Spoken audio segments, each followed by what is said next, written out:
Hello, and welcome back to Fractional Futures, the show for CEOs, founders, and investors who want clarity on modern marketing leadership. I'm Paul Mills, founder at VCMO, and today we're tackling a question that comes up time and again in boardrooms, founder conversations, and investor discussions. And that question is, what kind of marketing leadership do we actually need? So when growth stalls, complexity generally increases, or if priorities shift, many organizations will instinctively reach for support. But choosing the wrong type of marketing support can be as damaging as doing nothing at all. So your options are quite obvious. It's interim marketing leadership. You might want to go to an agency. And now you've got fractional as well. Each of these options sounds plausible and promises results, but each of these models serves a very different purpose. So why does this matter? It matters because the decision isn't trivial. Choosing the wrong marketing model can lead to wasted time, misaligned expectations, duplicated effort, and missed commercial opportunities. What often goes wrong isn't capability, it's fit. Quite often, leaders will jump straight into solutions without clearly defining the problem they're trying to solve. So today's episode is about slowing that decision down just enough to make it smarter. We'll be exploring how to choose between fractional, interim, and agency support, not based on fashion or familiarity, but on the nature of the challenge in front of you. And to help me unpack this properly, I'm delighted to be joined by someone who has seen all three models at work. Ruth Napier is a chartered marketing leader with deep exposure to transformation programs, leadership transitions, and complex organizational change. She brings a very grounded, experience-led perspective on when each model works, and just as importantly, when it doesn't. Hi, Ruth. Welcome to the show. Great to have you with us. Hello, Paul. Thanks very much for having me. For the listeners who haven't come across you before, can you give a quick overview of your commercial background? Yes, of course. I'm a long career marketing and BD focused professional, really. My initial career was in financial services, but I transitioned over into the legal sector and have spent the last 17 years really honing my work in professional services, working with property companies as well, and also in the creative sector. So for businesses or maybe investors listening to this, if you've got a marketing challenge and you're thinking about what option do I need, we don't need to start with the supplier first, but with the problem. So Ruth, when organizations start looking for marketing support, what's the biggest mistake they make before they even choose a model? I think the biggest mistake they tend to go is actually they jump into the easiest solution, the one they know best, before actually thinking about what the problem is that they're trying to solve. And I think it's really, really important then to start out with the why. Why do I need some marketing resource, and what shape therefore does it need to take? And to fit the marketing resource you're looking for to the problem you have. So if a business says we don't have a marketing leader or a clear strategy, what type of support does that usually point towards and why? Well, that typically happens when you have an early stage business, or one that's just it's grown over time and actually has never needed or never felt the need for it. But actually, what they're really needing to tap into is strategic foundations and leadership. And really, that leans in very nicely into a fractional CMO or marketing director, rather than going to an agency who's going to have a particular strength. You're only looking for that strategic overview to be able to put the right components in place. And how does the answer change if the challenge is very different? For example, launching a new product or entering a new market or preparing for an M&A. Those are three very different challenges. How does the answer change if those scenarios are on your radar? And I think that's a really important question, because actually it does change. So a new market or launching a product, the problem there is actually you've got an internal capability gap, and also you kind of need some integrated planning, and you'll want to have resources in place that can do that, can execute it well for you. Now, depending on whether you've got the strategy completely mapped out or not, that means if you haven't, could be more fractional, but actually probably more interim will be better suited. But if you're looking at a transformation or preparing for an M&A, that's organisational change, and that might require interim support for delivery because it's a time-bound project. Sometimes, and only sometimes, a fractional CMO might be a better fit if that strategy piece is missing, or you are heavily dependent on an immature marketing team. And that's when fractional might be a better option. And I think you mentioned their capability. I think for some businesses, particularly if they've got a not very mature marketing function, they might have one or two junior marketers, maybe a social media person, maybe someone who's aspiring to be a marketing manager. When they are tasked typically with tactical delivery and then expected to get involved with putting a strategy together for an M&A or entering a new market, that's really where you're going to fall down. You might think, I'll just go to an agency to do that. But again, has the agency got the capability at that strategic level to really provide the expertise and the advisory and the governance to make that happen? And quite often, as you mentioned, the agency will be specialize in one domain. It might be brand strategy or SEO or something like that. And picking the wrong agency can be quite detrimental to achieving your goals, can't it? Yes, indeed, because it's hard to find an agency that covers all aspects of marketing really well, unless you're going big megabucks. And most people don't want to spend those big megabucks. And there are flaws when you get into the commercial models and the type of resources you get. You may get oversold, which is really common problem. Agencies can fall into the trap of overselling their capability, and I think that is something that anyone who's looking at trying to fit it and get the right resource in, that's something they need to be aware of. And is there a simple way leaders can frame their situation? Is it leadership? Is it delivery? Is it execution? What can they use to guide that decision? I really think that part of it is about making sure you're start with the right kind of friendship around, am I really needing strategic input into this? In which case, fractional is probably the way to go. Am I looking at something that's really a tactical delivery, which then, okay, that is, you're probably steering towards agency. But again, it goes right the way back to what we talked about at the beginning, which is making sure you know what the problem is at the outset. And that's probably a good segue into the next segment, which is, once you've defined the problem, the next challenge is navigating the market. And this is where things can become confusing. Now, agencies are easy to find.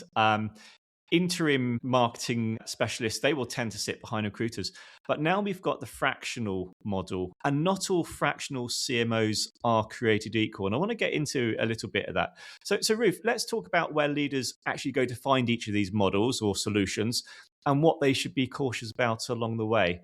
So agencies are easy to find, that's obvious. But what risks do leaders run if they assume a specialist agency can also provide strategic leadership? I think the risk is that actually you're getting a partial solution, not the real solution. And actually, they can make you spend more money than you need to in particular areas. Or I have seen a solution comes in, or a campaign is coming in, which is very much driven from their expertise, but doesn't fit with the organisation that they're delivering to, doesn't deliver to that business's own target client base. And so there's that misalignment, which means, well, hold on, that just, if you looked at it objectively, you think, that just looks really odd. Why did that happen? It just does. And it's a fail. It's a marketing fail. And that's what you really want to avoid, particularly when you're investing quite a bit of money in what you're doing for your marketing. Yeah, and I think that alignment issue is an interesting one. I've worked with hundreds of agencies throughout my career, and I think quite often, certainly a company that doesn't have the marketing capabilities, they will just go to any agency assuming they have the domain expertise to solve the problem. And I think the other thing with agencies to be mindful of is they're not embedded in the organization in the sense that a fractional CMO, for example, might be. So it's very much a hands-off kind of relationship. So that accountability, that governance piece doesn't always sit with the agency. And I think that's something to be very mindful of. And I think also as well, and I'd like to touch on this a little bit later, is around the actual expertise of the agency. So the people you're engaging with, do they hold any marketing qualifications? Are they chartered as an individual? And quite often, many agencies don't have that. What's your thoughts on that? I have to agree with you on that, because I think it's rare that I've come across in my long career many agencies that do have, I would say, strategic level qualifications. So whether we're talking a chartered marketer, CIPR for a PR agency, for example, it's not the norm, it's the exception, which is a bit weird from my mindset, given that if you work in-house, then actually you are much more naturally encouraged and developed that way to actually seek professional qualifications. So I think it's an interesting contrast. Yeah, and I think, an obvious qualification would be an MBA. You would expect a senior director in an agency perhaps to hold an MBA, which at least would give some reassurance of their strategic capability, because that's what MBAs are all about. So, if you don't know what marketing qualifications look for, maybe look for an MBA perhaps, and really test them hard on their strategic capability and approach. Yep, I think that's a good one. CMO is also quite a good one, which was Management Association, which is more junior level, but actually if someone's had that in their background, again, it's a relatively good indicator that someone's actually done some proper management training. I guess one of the other options is, where do we find the marketing support we need? We've mentioned agencies there. The other option would be finding an interim marketing specialist. They will generally sit behind a recruitment agency. If that is the option, what risks might you run into if you're starting to look at the agencies?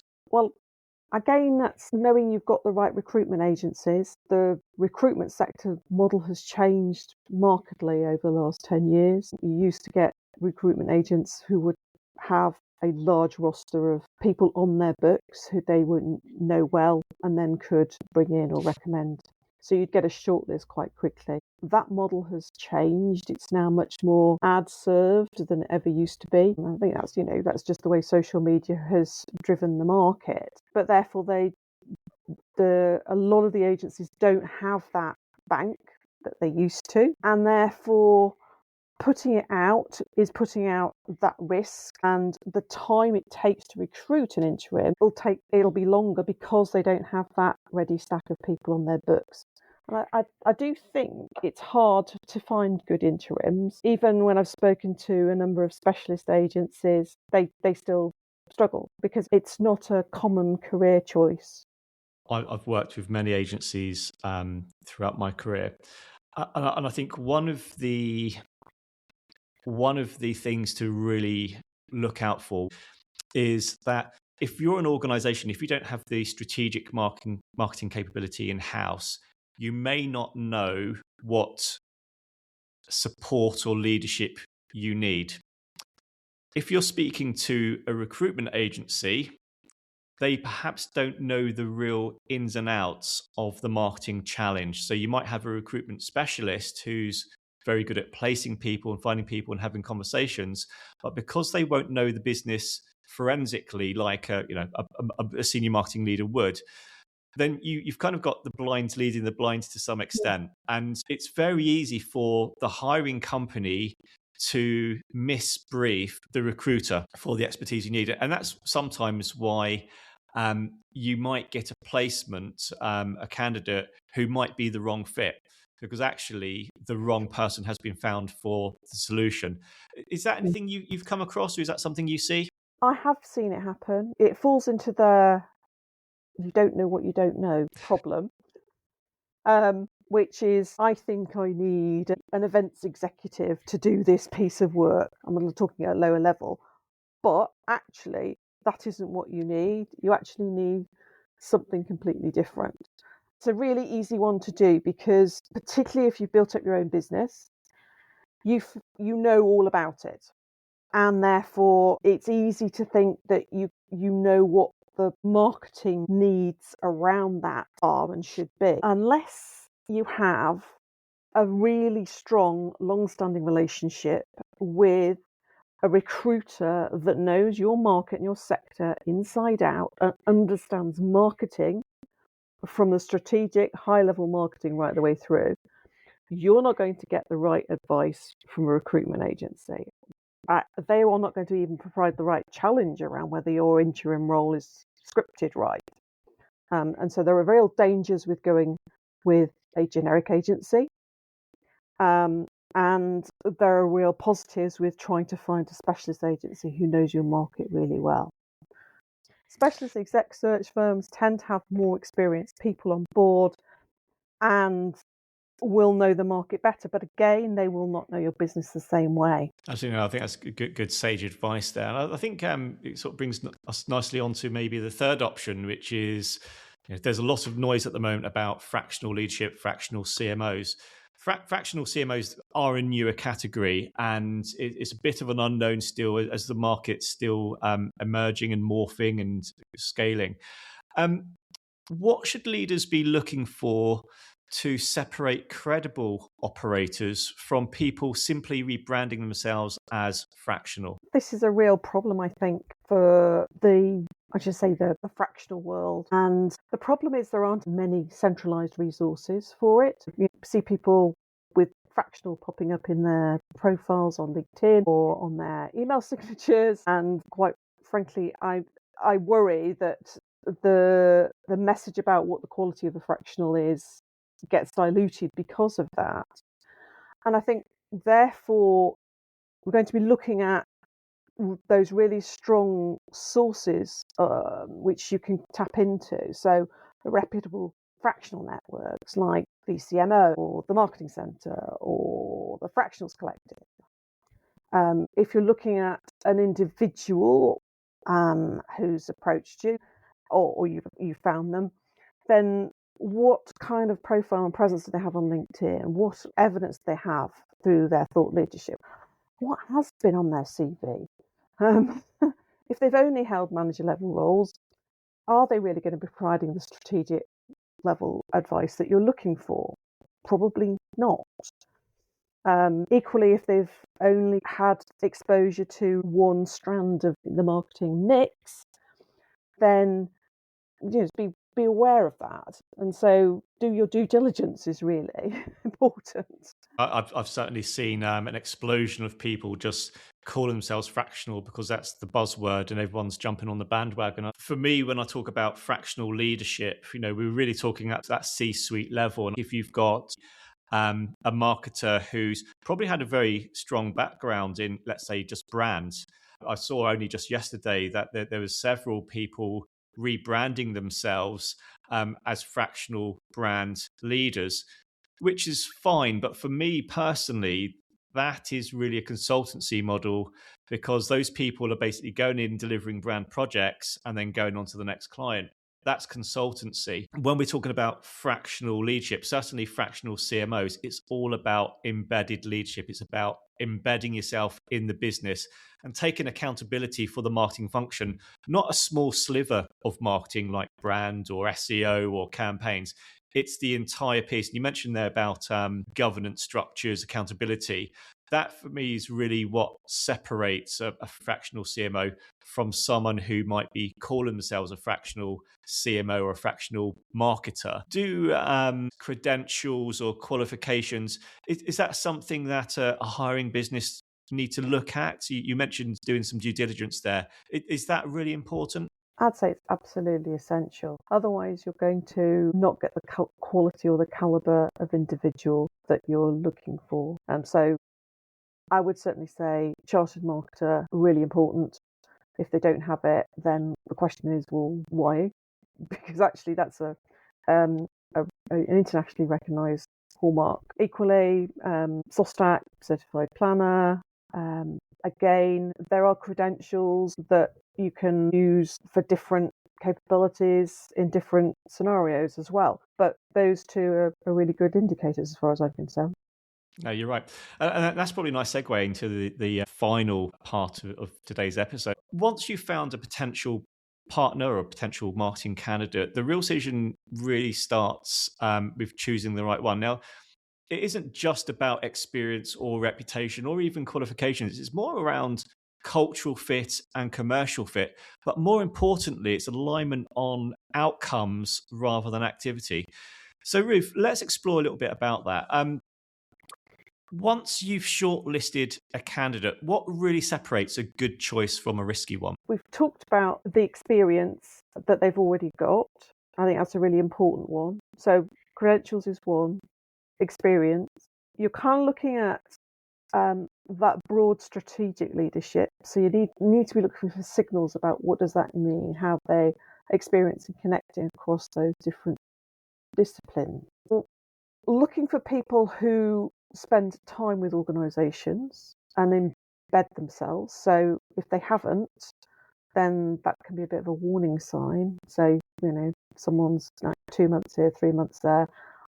That doesn't give you a well, are they there for the long term? Because actually, to provide the right level of strategic advice that businesses need to grow, I think from a strategic perspective, it's essential to be in there for the long term. We mentioned earlier, we were talking about marketing agencies. They offer depth in one area. Fractionals, on the other hand, they offer breadth across the whole marketing function, the entire marketing mix. So when considering fit, how should leaders think about that trade-off? I think the trade-off is really what's the problem you're trying to solve? I keep going back to the problem because if you're putting an agency in to do your marketing strategy and your plans for the next year, then it's probably going to be the wrong fit because what you're looking is for that strategic, holistic probing across all those different components that an agency will try and do and deliver it if you ask it to. Good agencies will probably turn up and say, sorry, no, that's not really for us. But if what you're really wanting to do, because you have a very specific need, then I need a new website. Okay, there might be a bit of strategy around that. But actually, if we've got very clear strategy already in place, do you know what? You're better off with just going to a web development agency that does new websites. That's good advice. And you mentioned there picking the right agency or the right person. And you mentioned something there around continuity. If this is a long-term project or transformation, you want someone who's going to be embedded for the duration. And I think if you're doing something quite major, cultural fit comes into play. So what sort of things would you be looking out for in terms of cultural fit? So you're looking at trying to get the right match for your current situation. So if you want to be challenged more, you'll be looking for someone who will come and bring you more challenging ideas. If you want somebody who wants to bring together disparate teams across the organisation who might be swimming off in different directions, then you'll probably want someone who will bring them together rather than challenge them. So depending on the nature of why you're bringing in the fractional will change the type of cultural fit you have. I think from my perspective, there are pros and cons with people coming out of sector. So you have someone who doesn't have sector experience. That can play well if you want the challenge, but actually if you want people to row together, you probably want someone who's got sector experience. And I think there are differences about thinking about how and what will fit well with your business. And that probably really brings today's episode together. So we've talked about defining the problem, navigating the market, and choosing the right partner, all of which point to one underlying truth. There's no bad option here, only the wrong fit for the situation. I think you touched on that nicely just there, Ruth.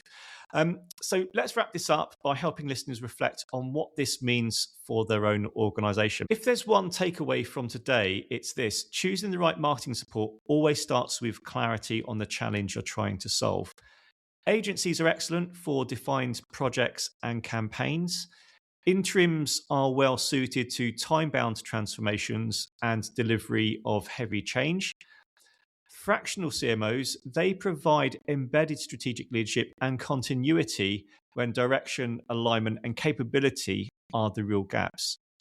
Each of these routes has value, but alignment is everything. And the best outcomes will typically happen when leadership, capability, and commercial goals are properly connected. Ruth, it's been a pleasure to have you as our guest today, and thank you so much for sharing your insights. It's been really interesting hearing your spin on this, and I very much look forward to you to having back on a future show. Thank you very much, Paul. I've really enjoyed it. And as a final word from me, if this episode has helped you think differently about the type of marketing support your business actually needs, you can take our free marketing capability diagnostic to understand where your gaps are. The link is in the show notes. And if you'd like to talk in more detail, you're welcome to book a no obligation conversation with myself or one of our experts. Again, the link to our diaries is in the notes. Thank you for listening today. And in our next episode, we'll be discussing how fractional leaders fit into an organization and what it takes to embed them successfully into the leadership cadence. Thank you for listening.